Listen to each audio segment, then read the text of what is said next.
Tristeza kuzwe.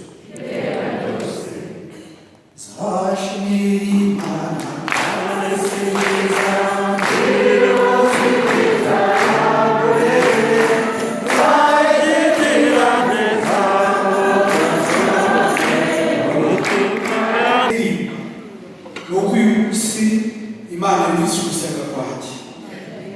Izi nshingano ntabwo zoroshye. Jyewe buri gihe navuga nti Nyagasani, uwo waduherekesheje nta n'umwe nshaka kuzibiza. Munshimire ko kutuyaga neza.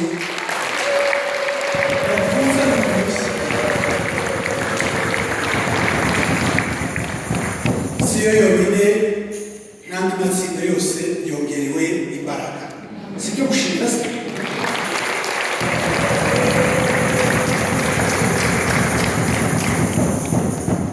Uyu munsi rero urabona twarimo tureba kuri gahunda tugasanga twari tugeze aho gutangiriza agaseke, kandi mama ntabwo aravuga, kandi mama mukumbuye.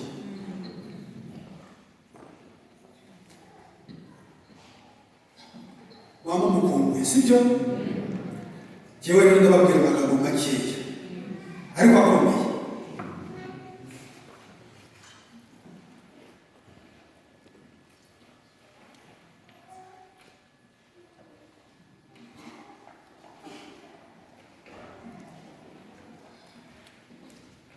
Mpagaze imbere yanyu bishaka kubakomeza mu kwemera. Mwibuke ubutumwa Yesu yatanze tugitangira. Yavuze ngo kubera iki gushidikanya, sibyo? Jyewe rero mpagaze ahangaha ngo bakomeze mu kwemera. Niba mwibuka gucagase ukwanjye kubasendereye, ariko gusendera kukwemera kwanjye ni mwe mugenewe. Ntabwo nabahagarara imbere ngo mbayobore ku Mana, mbayobore mu byo kutavuga n'amahoro ndafite ukwemera. Nyagasani Yesu nabane nawe. Nawe kandi muhorane. Uko yanditswe mu Mutagatifu Luka.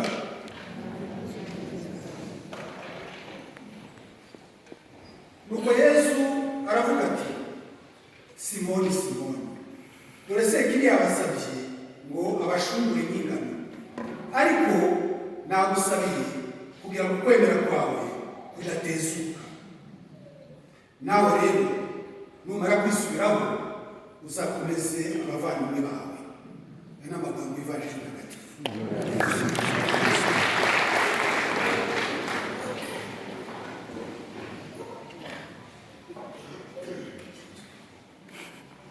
Kristo Yesu aguswe iteka ryose. nababwiye ko ntaza kubabwira byinshi kubera ko dufite umwanya uhagije, ariko nubwo nababwira amagambo make, ni amagambo akomeye cyane. Mureke mbabaze, icyo turusha abandi bakristu ni iki?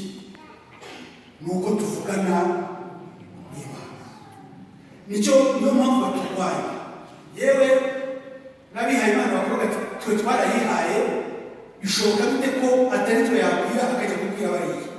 Ariko bibagirwa ko ijambo ry'Imana rivuga ko Roho Mutagatifu aho ashaka, igihe ashakiye, no mu rugero ashaka.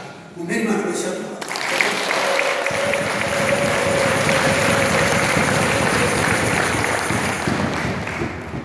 Iryo ni ibanga rikomeye cyane, kandi niho ubutorwe bushingiye. Aburahamu avugana n'Imana, hari undi muntu yagiye kubaza, yaragiye yumvira Imana, kandi ibyo Imana yamubwiye byarasohoye, sibyo? Ivanjiri y'uyu munsi ku bashoboye kuyikurikira ni Bikira Mariya ajya gusura Elizabeti mutagatifu. Elizabeti yavuze ati, iyo uyu munsi urahirwa Mariya kuko wemeye ko ibyo Nyagasani yakubwiye bizaba. Turahirwa twebwe intore z'Imana kuko ibyo Nyagasani yatubwiye bizaba. Ko mudamuha amashyi.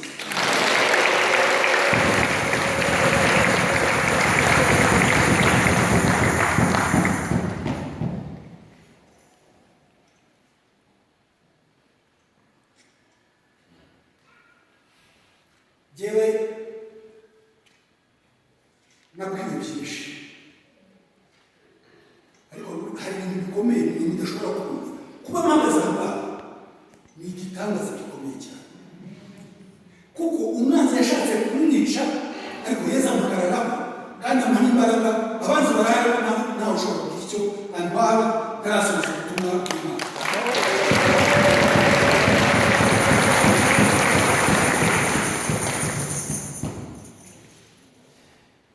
Ayo mahirwe dufite yo gusangira umuhamagaro w'umubyeyi Bikira Mariya ukwemera, murabyumva? Bikira Mariya nta muntu yagiye kubaza, yahise avuga ati ndi umuja wa Nyagasani, ahita asaba. Ageze kubera ko yari afite Roho Mutagatifu amuzuza Elizabeti Mutagatifu.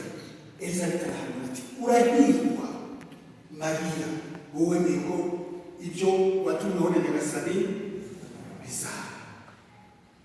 Natwe turahirwa rero.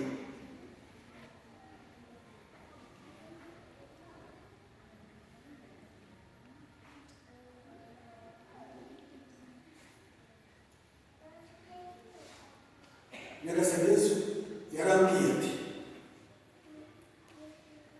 mbwira umwana wanjye nitorera Imana uti ntugatekereze byinshi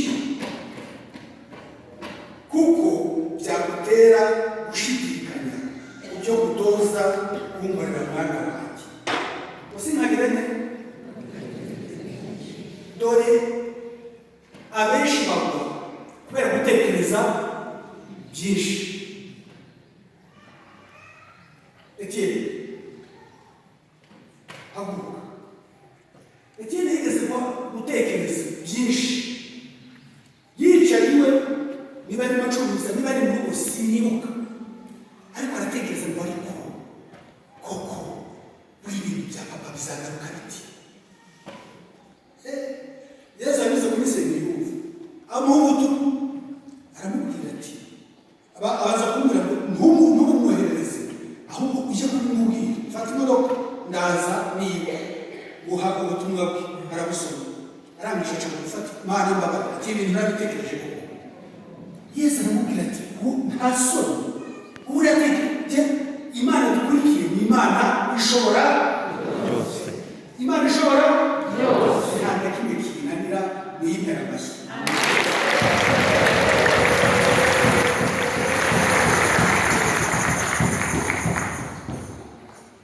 Kandi twibuke ko imbuto y'umugisha yera ku giti cyo mu rugo. Twaguhaye igikomeye kurusha ibindi, urukundo n'ukwemera mwana wanjye. Ibyo biruta ababyeyi, umugore n'abana, ibyo bisendereye mu mutima wawe.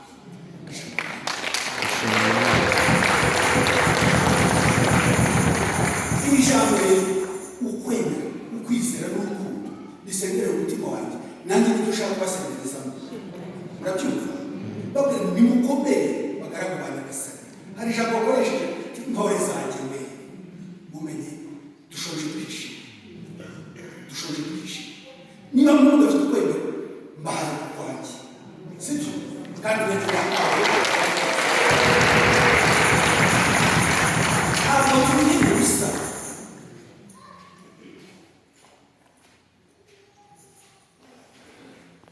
Nubwiye kugusaba guca bugufi kurushaho, utega amatwi icyo ubwirwa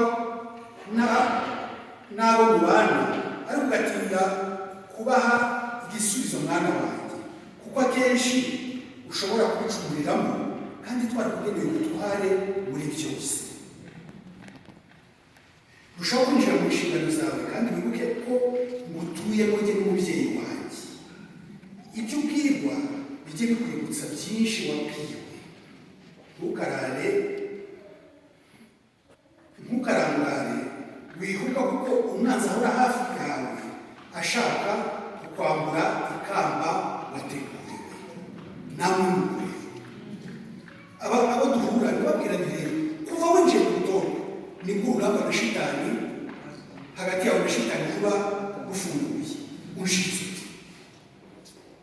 Ariko uyu munsi twongerewe wo gushimira Imana, uwo munsi wo kongera kwivugurura, ubwo dushoje duhishima. Amagurupe yose yarazengurutse ndetse basangiza ku butumwa bwanjye. njyewe no kwemera kwanjye mu by'ukuri ntabwo gushingiye ku busa. Hari byinshi Yesu yambwiye bikomeye, harimo ibiryoshye, harimo ibishaririye, ariko ntabwo rero ku biryoshye bisendereye ntari nanyura mu bishaririye. Nzakurira ku bubi bw'abantu kugeza n'ubwoko bw'umuryango wawe. Urumva biryoshye? Ibyo twaguhaye biryoheye benshi, ntibagisinzira, bazaruhuka n'uko babitwaye.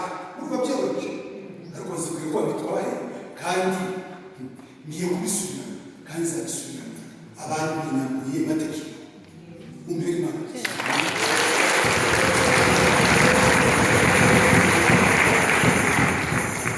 Yesu yarambwiye ati mwana wanjye, ntabwo abantu batangorera bazajya baparika imodoka nziza ngo wowe ugende mu rutete.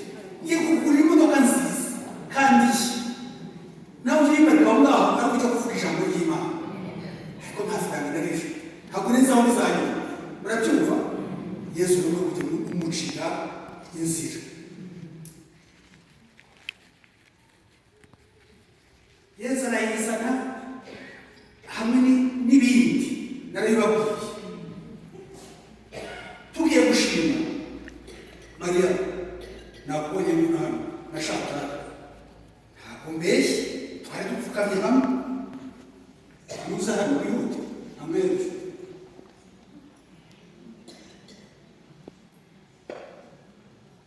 ko wicaye kandi ushaka kutagahumuka.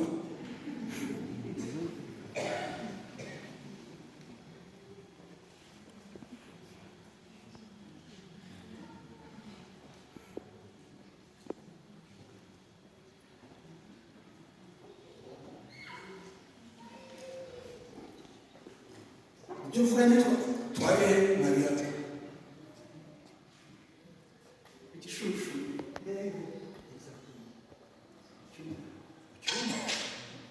nashaka kuko twarataga nyine, kuko Yesu ajya mbese yagiye no mu cyumba n'abashuri na kuvura byose, duhera ku modoka tujya muri salo, tujya muri aho bari bahari. Noneho turapfukama kuko ntabwo byari byoroshye tudashimira Imana. Noneho mu gihe dupfukamye Yesu aravuga nimwe muretse gushima. Aka ni akamenyetso gato k'ubutabeshya bw'Imana. Ati ibiryoshye biraje. Yesu yeza kuzuka. Noneho jewe ibyo azaba birenze ibyo mushobora gutekereza. Niba ushaka n'ibisinzire genza abantu byanjye. Nakutekereza.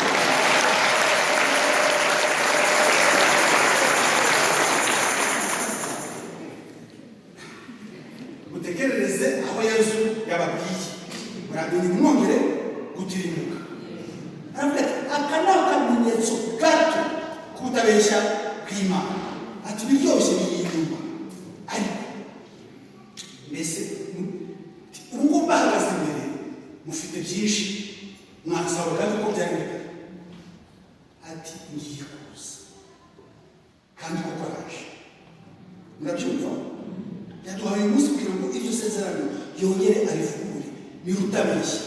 Uwasoje ibyo ngibyo mwibonera n'amaso yanyu niwe ugiye gusohoza n'ibigiye gukurikira. Noneho rero aravuga ati ndabizi neza ko buri wese afite icyo yifuza. Bivuga ngo ntabwo ibyanyu birasendera.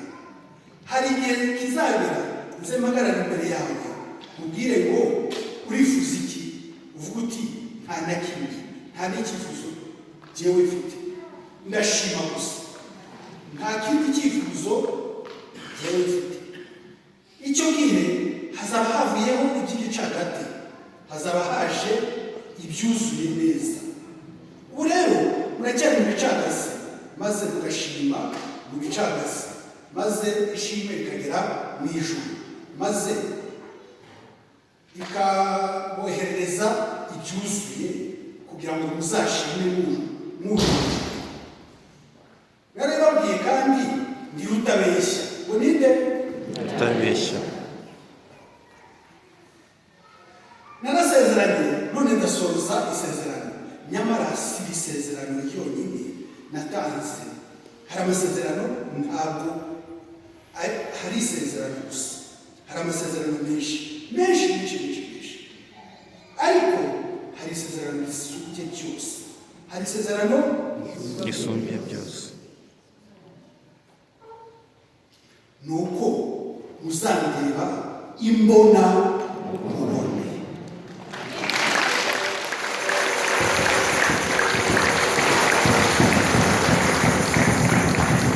Kandi tukicarana, tukagendana, tukabana nk'Imana, namwe mwambaye ubumana.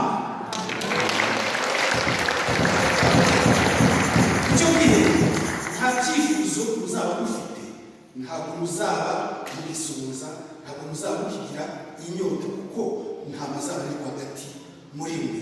Icyo gihe kiki kirabasatiriye, igihe cya ntama, igihe cy'ubucuruzi bwa ntama, igihe cy'ubuyobozi n'ubutorwe bwa ntama. Ijambo ry'Imana. Dushimiye Imana.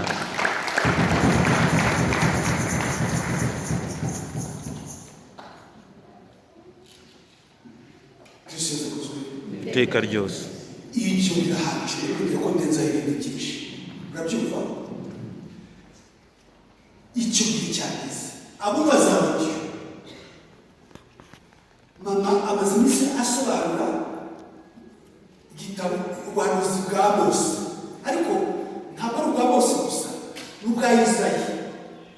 Kandi ubwa Isayi yavuze ati ibyawe Rwanda urabisanga muri Isayi no muri Mika, ariko yakoresheje Mose muri iki gihe avuga ati nta cy'umukora ashobora gukora adahishuriye abagaragu be abahanuzi. Yewe n'abakangurira bakongera gusubira muri izo za audio ku bafite amatelefone agezweho, ku batayafite muzashaka uko mubyumva kuko ari bagenzi banyu bayafite. Tugiye gutaha Yerusalemu nshya rero, twabaye ubumana, tukimana na Kristo, ingoma ye y'ubutabera urukundo n'amahoro, tumureba imbone, tukinjira muri paradizo, tukinjira muri Yerusalemu nshya. Umurwa muhire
Yesu rero yadusuye yaje nabona sibuye ninjira nabonaga nyine ko ari hano niwe watwakiriye hano kwa Yesu birimo nziza rero n'uwo bavuyeho ati kuri kwa Yesu birimo nego iyo ni kwa Yesu rero kuvuga ngo ni iwe mu rugo rwa Yesu mu rugo rwa Yesu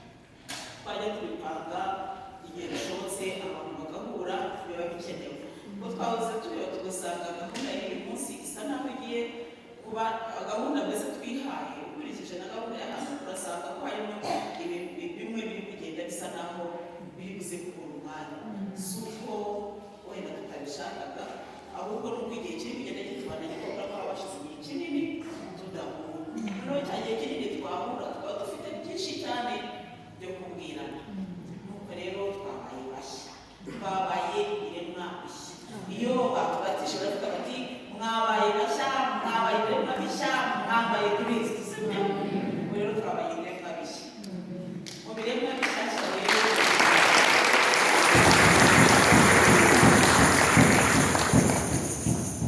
Nyagasani agiye kujya adufungurira amarembo yo gutabarwa hari ibintu byinshi cyane tuya tubona bigenda bihinduka kubera ko Yesu ari mu ruhande rwacu haleluya hari ubutumwa nasanye nuko ubwinshi reka mbabwire naje mbite bwose mubwiriza igiye ntabwo nari nuzuye imbaraga Yesu maze icyumweru cyose akomba nganiriza ambwira n'andi magambo ambwira n'ibindi ngomba kubabwira namubwira ndetse wazabibimbwira kuko nibyo navuga ati Nyagasani aho sinzabyibagirwa ko sinjya nandika ariko arambwira ati kumutari ibyawe sinjye kukubwira ibyo uzabwira abana banjye kuko ntabwo nanjye reka mbabwira byinshi wenda nanjye birambura ariko hari n'ibyo natuma kuruka yanyongoreye akavuga ati ibi nubwo rero yakabwiye ko aruhutse ese ndaruhutse dutangiye rero gusenga haya numva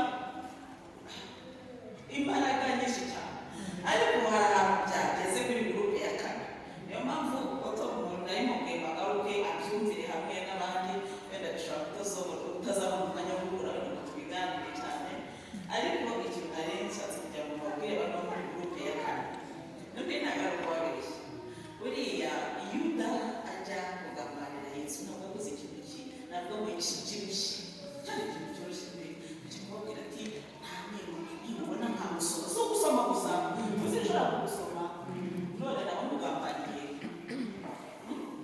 musomye nabo mugambaniye ariko ikintu yakoze ni ukuvuga ngo ni ikintu gisanzwe sibyo turagenda buhoro kugira ngo tubyumve neza Yuda yakoze ikintu gisanzwe gusomana wenda mu muco w'abayahudi reka tuvuge ko byari bisanzwe nk'uko na Yesu wenda yashoboraga kubasoma none se ntibamusomaga ku birenge Yesu baramusomaga nawe kandi yari yakoraga gutwara wenda akanagusoma ni ukuvuga ngo gusoma ntabwo byari ikintu navuga ngo kibyibushye ariko dore akaga kabaye ubu buryo Yuda yasomye Yesu so muri kubyumva icyo yari agamije mu gusoma Yesu ni igiki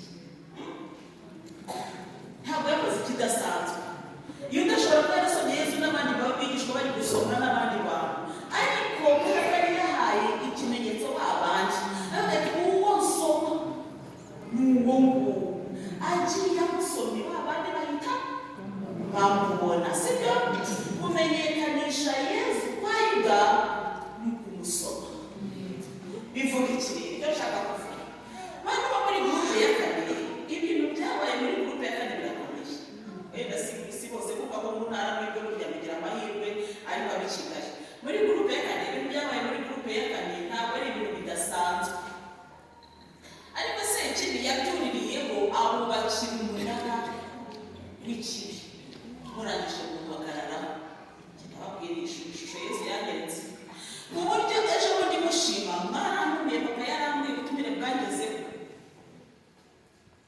Yesu arambwira ati urajya hehe iriya gurupe nijya kubwiye kwiriwe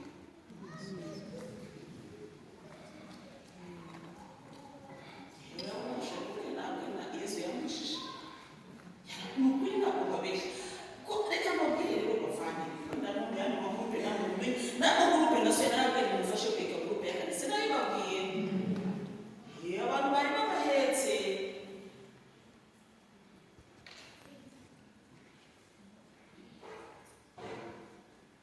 n'ibintu bikomeye turi ikigo twarasezeranye ariko hari ibintu burya dukora mu buryo bworoshye sibyo ubu twebwe turi kubona ko mu munsi y'indabyo ni amabara n'amafoto twayafashe si byarangiye kuri twebwe uyu munsi dushobora kuregerana mu ishuri twe dushobora no kuzabyibagirwa ejo umuntu agomba kuza ati runaka yarahari ati bisuzwa ntabyibuka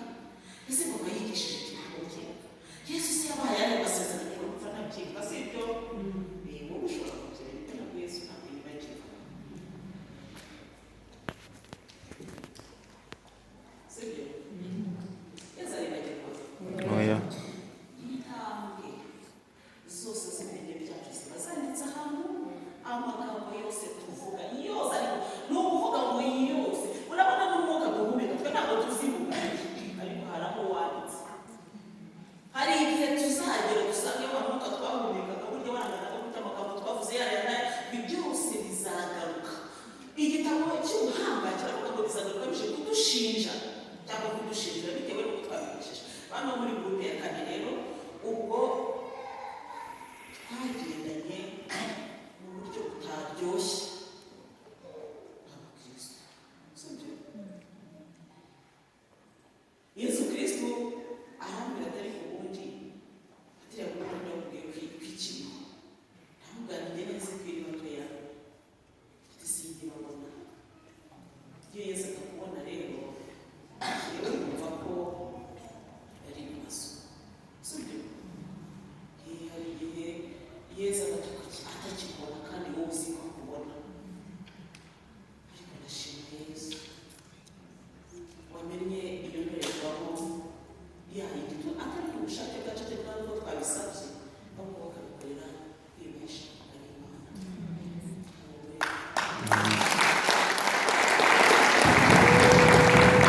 Rero basengaga muri gurupe ya kane numvaga Yesu yavuze amaravuga ati wowe barasengera gurupe itari ko ugakomeza ukicara nta nyagasani bakomeze basenge wendiraho nkabona uko muzehe avuga ari gutakamba ariko nkabona muzehe rwose koko pe nkabona ko ijwi rizamuka ariko nkabona simbizi ntabwo burya reka mbabwire ibintu byo kugira ngo biragoye kubisobanura mu buryo bw'umubiri, biragoye pe ngewe uko nabibonaga byari bigoye cyane. Hano bavuga ndetse ndibuze kubabwira ko iyi gurupe itari gutya kandi bamaze no kuyisengera ndabigenza gute, ariko mbona uko Yesu yakomeje nyine ni ukuri. Yesu yararakaye byo ntabwo kubabeshya ntabwo ari igikwa ushobora kubyemera cyangwa ntimugenda bigenda kandi iyo umuhanuzi avuga ibyo yabonye. Sibyo? Imana yamweretse ubundi kubisohoza ntabwo ari ukwe kuba kuko yamana. Ni nabyo Yesu yatubereye imbere rero tukigera ngo ntimwamenya data mutanyemere kuko ari we wanyu, nimunyemere haleluya kuko ari we mwanjye ubuhamya muri mwebwe. Yesu yavuze ngo iyo hari ibyo nkora rigiye witangira ibimenyetso byanjye byaba ari amanjwe. Sibyo? ariko data wanyu niwe unangira ibimenyetso. Haleluya. Amen. Ibimenyetso rero bitangwa n'Imana. Yewe babisobanura uko nabibonye. Yeye basigaye kugenda ibyo mushake n'ubu aho mbona tegeko hari na Kiliziya Gatolika ntabwo itegeka kwemera ubuhanuzi bijya bari mu kizicyo. Ntabwo ari itegeko kwemera ubuhanuzi, ushobora kubwemera cyangwa ntubwemere ariko ntibihungabanye ubukristo bwawe. Gusa twebwe nk'abatowe dutegetswe kwemera ubuhanuzi kubera yuko tuzi ko Imana ikoresha abahanuzi kugira ngo itubwire. Sibyo? Kandi na Bibiliya ikatubwira yuko ntacyo barashobora gukora atabanje guteguza umuryango. Ibyo tumaze iminsi myiza bageze barasumva abasumva uwo muri turi kumwe, abatasumva ku mpamvu zinyuranye bose Imana iyo tubizi rero ntabwo bizi. Sibyo? noneho rero nari kubasoma iyo gurupe rero nakomeje kujya mbona itabira rero nkabibwira papa noneho ko nakabibonaga ko Yesu yari yikarumye cyane mbese Yesu Kristo uriya ntabwo mujya mureba ubunabi arikaruma arigenda gusengera umuntu neza kugira ngo yikarumye kandi akikaruma rwose akajya agira gutya gusa ubwo yari yageze gutya mbese biragora no kugira ngo mbese umuterekere ku wundi, ariko Yesu ni mwiza aratereteka kuko muzehe akakomeza gusenga. Nagiye kubona mbona marayika w'Imana araje aza afite icyuhagiro arambwira ngo abantu bose ntibace bugufi buhagire kuko ntacyo bashobora kuvuga ngo Imana ari kuvuga kwawe, ariko mwari muzi yuko hari ikintu ushobora gukora wanasenga Imana ntibyo gusenga kwawe. Ibyo mujya mukimenya isengesho rikaba riri kujugunya inyuma y'urutare. Nuko rero byashyize birakunda, aduhaye umutima mushya, adushyiramo ubwenge bushya, aduha urukundo rushya, aduha imyumvire mishya, mbese ibintu byose bibaye bishya.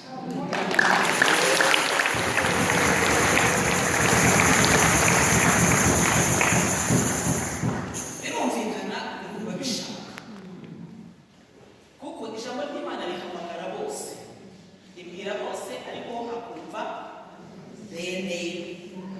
Ubwo rero ushatse kuba bene yo ari kumve kandi sibyo.